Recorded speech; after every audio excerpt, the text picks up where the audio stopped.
बिस्मिल्लाहिर्रहमानिर्रहीम। अस्सलामुअलैकुम। आप सबको ईद क़ुरबान की खुशियाँ बहुत बहुत मुबारक हों। आप सब ईद की आमद है। आप सब घरों में क़ुरबानियाँ करेंगे, अपने रिश्तेदारों में, अपने दोस्त अक़ारिब में, अपने हमसायों में, अपने करीब मौजूद या जितने ऐसे लोग हैं जिनको आप लोग जानते हैं उन सब में आप गोश्त को तकसीम करेंगे, इसलिए ताकि वो तमाम तर लोग भी ईद की खुशियों में शामिल हो सकें। वो तमाम तर लोग भी जो सारा साल गोश्त नहीं खाते, वो इस ईद क़ुरबान पर इस बात को यकीनी बनाया जाए कि वो तमाम तर लोग गोश्त को खाएँ और वो उन तमाम तर लोगों की भी ईद हो। ये तमाम तर चीज़ें एक तरफ रख कर आज मैं जो पैगाम लेकर आप सबकी खिदमत में हाज़िर हुआ हूँ, वो पैगाम लाजमी सुनिएगा और उस पर अमल दरामद करने की भी कोशिश कीजिएगा, क्योंकि ये वो काम है, क्योंकि ये वो अमल है कि जिसके लिए आपको बहुत ज़्यादा पैसे की ज़रूरत नहीं है। ये वो काम है कि जिसके लिए आपको बहुत बड़ी NGO का कारिंदा होने की या आपको किसी रज़ाकाराना टीम के होने की आपको ज़रूरत नहीं है। ये काम आप अपने तौर पर कर सकते हैं। ये काम आप सिर्फ़ एक शख्स की मदद करके भी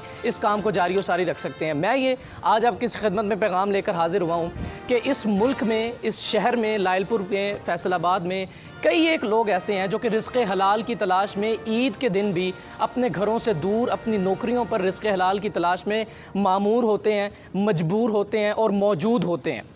जिनके अंदर कुली आ जाता है जो रेलवे स्टेशन पर मौजूद होता है, जिनके अंदर गली मोहल्लों की नुक्करों पर बैठने वाले वो तमाम तर सिक्योरिटी गार्ड्स आ जाते हैं, दीगर कई एक सरकारी और निजी इदारों पर के गेट्स पर बैठे वो तमाम तर सिक्योरिटी गार्ड्स आ जाते हैं, छाबड़ी वाले आ जाते हैं और भी इसी तरह से खालें इकट्ठी करने वाले रज़ाकार आ जाते हैं। और सैकड़ों ऐसे मुआशरे के अंदर किरदार मौजूद हैं जो अपने इलाकों से, अपने घरों से दूर अपनी नौकरियों पर, चाहे वो रज़ाकाराना तौर पर अपने ख़ुद को उन्होंने पेश किया हो, चाहे वो नौकरी पर किसी पैसे के एवज़ काम कर रहे हों, उन तमाम तर लोग वो जो अपने घरों से दूर हैं, इस बात को यकीनी बनाएं कि गोश्त को पका कर, गोश्त को मुरग़्ग़न करके, गोश्त को भून कर जिस अंदाज़ से आपने ख़ुद खाना है उस अंदाज़ से एक वक्त का खाना उन तमाम तर लोगों तक, जितनी आप हैसियत आप रखते हैं, जितनी आप बिसात रखते हैं, जितनी आप कैपेबिलिटी रखते हैं, उन तमाम तर लोगों तक पहुंचाने की कोशिश कीजिए। क्योंकि वो तमाम तर लोग जो अपने कुंबों के साथ मांग रहे हैं या शायद नहीं भी मांग रहे, उन तमाम तर लोगों तक अगर कच्चा गोश्त पहुँच भी जाता है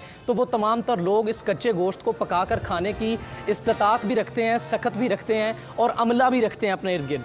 लेकिन वो तमाम तर लोग जो अकेले तनहा अपने आबाई इलाके से भी दूर यहाँ पर मौजूद हैं, उन तमाम तर लोगों ने अगर ईद पर भी लस्सी के साथ या दही के साथ बन डबो कर ही खाया तो फिर मेरा ख्याल है कि उनकी ईद नहीं होगी।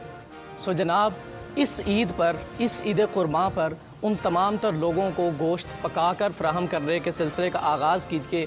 मेरा ये ईमान है और मैं इस बात पर यकीन रखता हूँ कि अगर मेरी इस वीडियो की वसातत से अगर कोई एक फ़र्द ये काम करेगा तो इंशाअल्लाह अज़ीज़ सदका जारिया मेरे नसीब से जुड़ा रहेगा। मैं अपनी तौर पर भी इस काम का इस ईद से इंशाअल्लाह अज़ीज़ आगाज़ कर रहा हूँ। आप सब भी इस चीज़ का आगाज़ कीजिए। मुझे इजाज़त दीजिए, सब्सक्राइब कीजिए और बेल आइकन दबाइए। अपनी दुआओं में भी मुझे इस ईद पर याद रखिएगा। इंशाअल्लाह अज़ीज़ बाख़बर अखबार ईद क़ुरबान के बाद नशर किया जाएगा।